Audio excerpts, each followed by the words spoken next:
Kehidupan yang dibangun atas asas benar atau salah. Kita harus memahami terlebih dahulu apakah masalah paling penting yang perlu kita selesaikan sebelum segala-galanya. Semua kesalahan disebabkan oleh kepercayaan salah yang sudah ada sebelumnya. Kita harus memahami apakah kepercayaan kita yang salah ini. Oleh kerana itu, pertama sekali kita perlu menyadari dalam hal-hal apa kita telah melakukan kesalahan.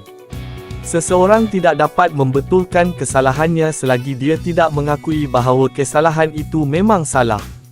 Seorang yang sakit juga tidak mungkin sembuh selagi dia tidak menerima bahawa dirinya sakit. Walaupun seseorang menyedari penyakitnya, jika dia tidak mahu sembuh, maka dia juga tidak akan sembuh.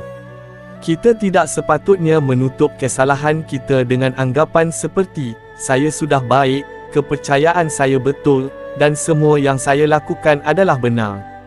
Perkataan kufur dalam bahasa Arab bermaksud menutupi atau menyembunyikan sesuatu yang benar. Contohnya, jika anda melakukan kesalahan atau mempunyai penyakit berjangkit, tetapi anda menutupnya dan berpura-pura seolah-olah ia tidak wujud, maka ini adalah sikap seorang kafir. Kebanyakan manusia menutup kesalahan mereka dengan cara ini. Kemudian mereka menganggap kesalahan itu sebagai kebenaran, lalu terus menjalani kehidupan yang salah. Kita harus membangun asas kehidupan kita di atas pengetahuan yang benar dan pasti, kemudian membangun seluruh kehidupan kita di atas asas tersebut. Contohnya, kebenaran mutlak yang diterima oleh semua orang adalah bahawa setiap manusia akan mati. Anda harus mendasarkan kehidupan anda pada kebenaran yang pasti, iaitu kebenaran yang mutlak, seperti ini. Jika anda membangun kehidupan anda atas anggapan bahawa anda tidak akan mati, maka seluruh kehidupan anda akan hancur. Contohnya, ungkapan, bekerjalah untuk kehidupan duniamu seperti kamu tidak akan mati selama-lamanya, dan bekerjalah untuk akhiratmu seperti kamu akan mati pada esok, telah diajarkan kepada kita sebagai sebuah hadis.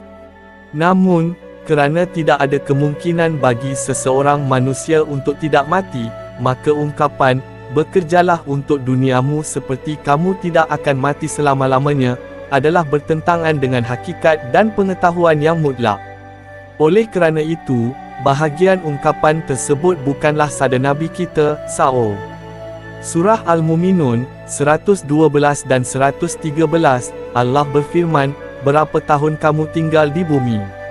Mereka menjawab, kami tinggal selama sehari atau sebagian dari sehari, maka tanyalah kepada mereka yang menghitung.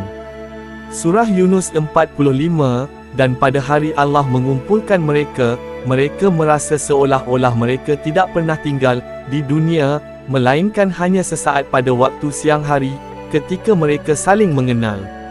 Sesungguhnya rugilah orang-orang yang mendustakan pertemuan mereka dengan Allah dan mereka tidak mendapat hidayah.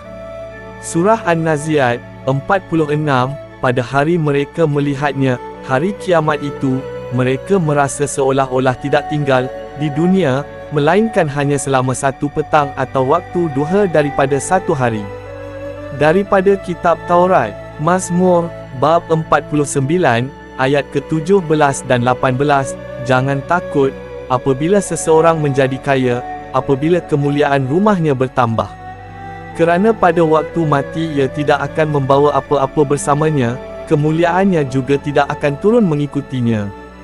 Ayub, bab 1, ayat ke-21, dia berkata, dengan telanjang aku keluar dari kandungan ibuku, dengan telanjang juga aku akan kembali ke tanah. Allah lah yang memberi, Allah lah juga yang mengambil. Terpujilah nama Tuhan. Mazmur 144, bahagian 4, manusia itu seperti satu hembusan nafas, dan hari-harinya seperti bayang-bayang yang cepat berlalu. Daripada Injil, Lukas bab 12, ayat ke-15, lalu dia berkata kepada mereka, perhatikanlah dan jauhilah segala jenis ketamakan, kerana kehidupan seseorang tidak bergantung pada banyaknya harta yang dimilikinya. Lukas bab 12, ayat ke-20 dan 21, tetapi Allah berfirman kepadanya, wahai orang yang bodoh, Pada malam ini juga nyawamu akan diambil daripadamu. Lalu, semua yang telah kamu kumpulkan itu akan menjadi milik siapa? Demikianlah keadaan orang yang mengumpulkan kekayaan untuk dirinya sendiri, tetapi tidak kaya di sisi Allah. Bab 1, Timotius bahagian 6, ayat ke-7, kerana kita tidak membawa apa-apa ke dalam dunia ini, dan kita juga tidak dapat membawa apa-apa keluar daripadanya. Yakobus bab 4, ayat ke-14, sedangkan kamu tidak tahu apa yang akan terjadi pada esok hari. Apakah sebenarnya kehidupanmu?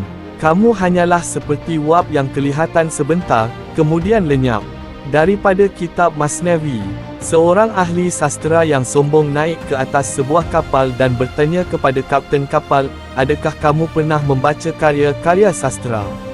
Apabila kapten menjawab, tidak, ahli sastera itu berkata, separuh daripada umurmu telah sia-sia. Kapten itu merasa tersinggung dan hatinya terluka kerana kata-kata itu, tetapi dia diam dan tidak segera membalas. Tidak lama kemudian, angin kencang datang dan menghanyutkan kapal itu ke dalam sebuah pusaran air yang besar. Lalu kapten itu memanggil ahli sastera tersebut dan bertanya, adakah kamu tahu cara berenang? Apabila ahli sastera itu menjawab, saya tidak tahu berenang. Lalu kapten kapal itu berkata kepadanya, sekarang, seluruh hidupmu telah sia-sia. Kerana kapal ini akan tenggelam di dalam pusaran air ini. Ketahuilah bahawa di sini, ilmu sastera tidak lagi berguna. Yang kamu perlukan sekarang adalah ilmu yang dapat membuatmu terapung dan menyelamatkanmu, sama seperti lautan yang membawa dan mengangkat jasad orang mati. Jika kamu tahu caranya, kamu akan selamat di atas air, kerana air laut akan membawamu sebagaimana ia membawa orang mati. Tetapi, jika seseorang yang jatuh ke dalam laut meronta-ronta seperti orang yang hidup, lama-kelamaan dia akan keletihan dan akhirnya tenggelam. Jika kamu juga meninggalkan perjuangan mengejar keinginan-keinginan duniawi dan bersikap seperti orang mati, maka lautan hakikat akan mengangkatmu dan membawamu kepada rahsia-rahsianya. Wahai orang yang menyangka dirinya berilmu, kamu menyebut orang lain, keldai yang jahil, tetapi sekarang kamulah yang terperangkap di dalam air seperti keldai yang jahil itu. Walaupun kamu menganggap dirimu orang yang paling berilmu di dunia, terutamanya pada saat ini, saat kematianmu, lihatlah ketiadaan dunia ini dan ketiadaan masa.